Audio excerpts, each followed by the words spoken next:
Magandang balita po mga kaidol. So update po sa kaso ni former President Rodrigo Roa Duterte mga kaidol sa The Hague, Netherlands. Doon po sa ICC mga kaidol. So magandang development po ngayon mga kaidol. So formal na. So formal na nga nag-file ang mga abogado ni former President Rodrigo Roa Duterte. Na sila si Attorney Nicholas Kaufman. Na hinihiling po nila sa korte na pakawalan na po si former president sa detention cell sa ICC mga ka-idol. So credit po sa owner po na video na ito sa UNTV. So kuha lang po tayo ng reaction mga ka-idol. So panoorin po ninyo ang balita mga ka-idol. So napakagandang development po sa ngayon sa kaso po ni Tatay Digong.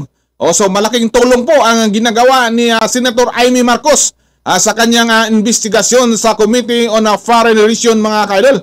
Okay, panoorin po natin ang balita sa UNTV mga kaidol. Hiniling ng mga abogado ni dating Pangulong Rodrigo Duterte sa pre-trial chamber na ipatigil na ang proceedings ng International Criminal Court o ICC sa kaso nito dahil sa kawalan ng jurisdiction. Hinimok din nila ang korte na agarang pakawalan ang dating Pangulo ng walang anumang kondisyon. Narito ang report ni Jed Neresina.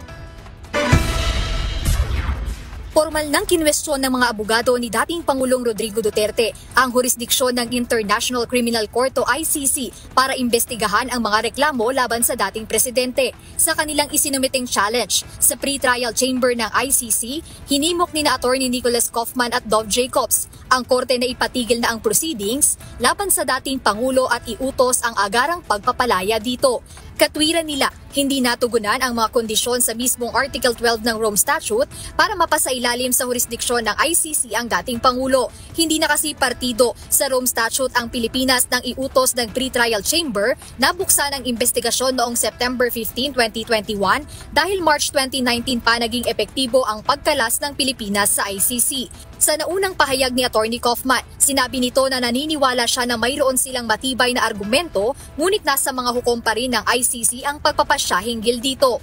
I've said already in the media that I think it's a compelling argument, but the ultimate arbiters of that argument are the judges themselves. Okay. And it's not for me to tell them how to find, ultimately,